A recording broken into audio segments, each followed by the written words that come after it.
Good day, sir. You're one of those that we respect in the journalism profession, and let's just get to meet you. My name is Adams Abakakka, a journalist, and I work with TVC Communications in Lagos. Okay, fine. So you've been a broadcast journalist for the past 30 years, and I know you have seen the ups and downs of the profession. Now, let's understand what inspired you into the journalism practice. In the real sense of it, really, I didn't think of being a journalist in my early days. I actually thought maybe I'll be an accountant, I'll be maybe a lawyer, you know.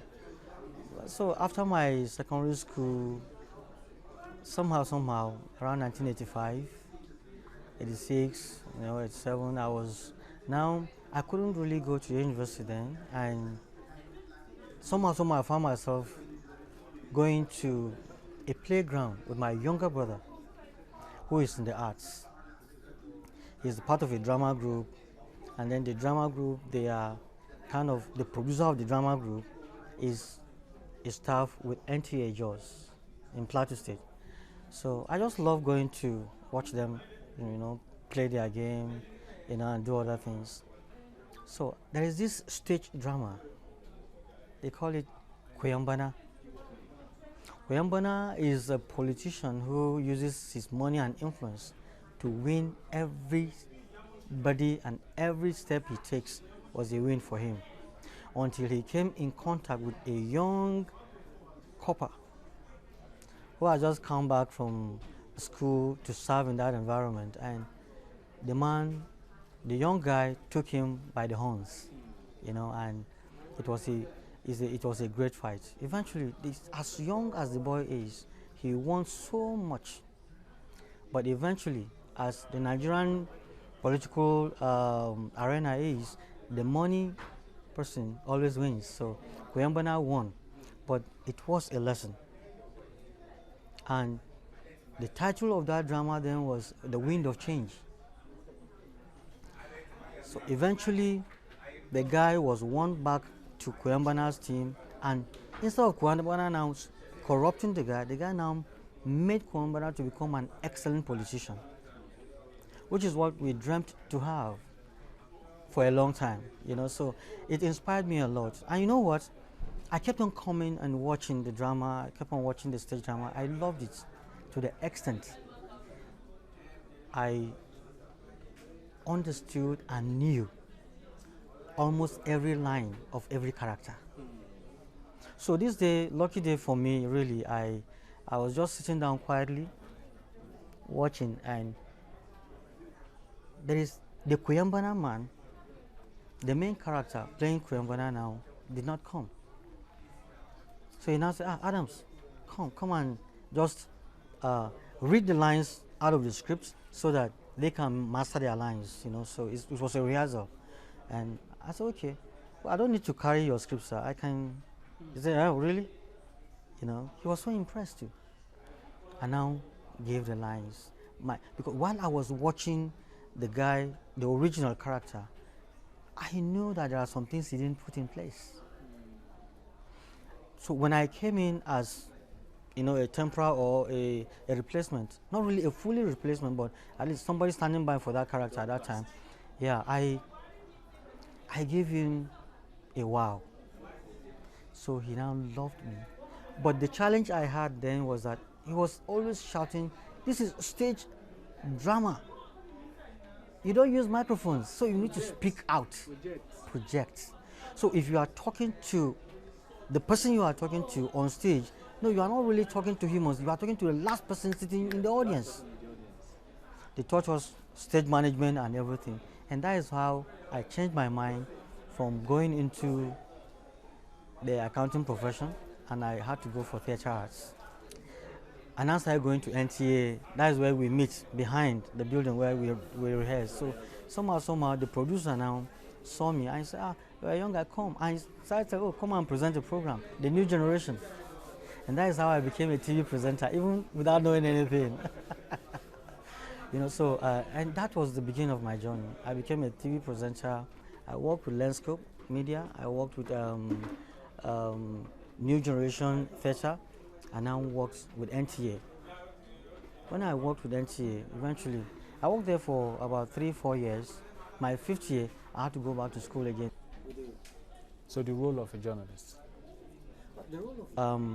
The role of the journalist in the development of the environment, your community, is more than even that of the politician, because you are the middleman. You hear from them in government, you tell the people you're following, and you also go back to them in government and tell them how the people feel about you. You know, so much lies from people in power, so much deception, but you as a journalist, you must be known with one thing: truth, accuracy, and then timeliness, which are actually the pillars of good news. So for the journalist, you must live a life of honor.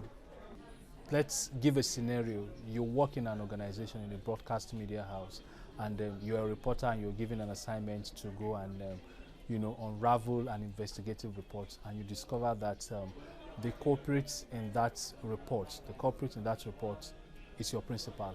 Will you push the report out?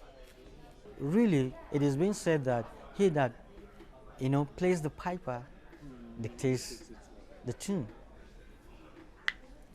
So if my principal is wrong about it, at worst I will leave the story. But for me, I will do the story. And I've done it many times. We've done stories of how Lagos roads are bad. I still cover the governor's office. And I've done stories of where the buildings that collapsed were actually permitted. They gave them permit to build the buildings by the state government. We've done the story. I met local government chairman that said, "Oh, don't do this story because it's in our local government area. Let's not expose the government that you cover." I said, "Well, sir, I stylishly said, sir, I will do the story, but what you can tell the people is that it's going to be in phases. Yes, the road is bad, which of course is bad because whatever thing is news is practical. It's not story. It's not abstract. It's something that the people see. I can't lie about it. If the roads are bad, I'll say the roads are bad, and then I do the story.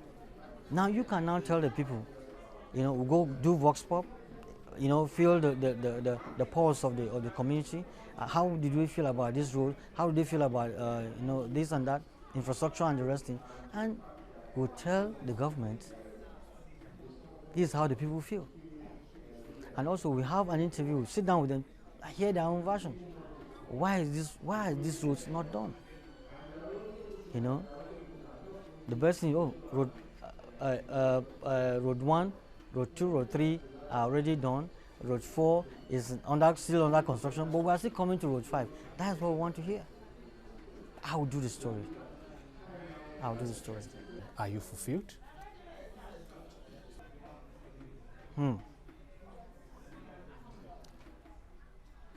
I'm fulfilled. I'm a contented person. When I say fulfillment, really, there are so much to be done. So much to be done. Because the journalist today is more of he that is at the war front and then still not, seen as that relevant. Do you know where I cover today? I cover the governor's office. The governor has met with the front runners, the doctors, the nurses, the policemen, but he has not met with us. He only said, "Oh, thank you very much, you are doing a wonderful job," but he has not met with us. When I say meet with us, it's not an issue of money. He gave them awards, what they will be proud enough to put on their table tomorrow and say, "This is what after 10 years to come, in this COVID-19 experience." The life of a journalist is more like warfare, but very few people really appreciate them. And for me, really, I don't just feel um, very very pained. You know, I'm not feeling too pained because man has not appreciated me. It's God that appreciates. Thank you very much for giving us the audience to have this interview with you. Yeah, it's really a pleasure. Uh, that's an exclusive interview with a broadcast journalist, a veteran at that, Adams Abakakka. He has been in the profession for more than 30 years and he just shared his experience with us. I remain Ola Awakan. Bye for now.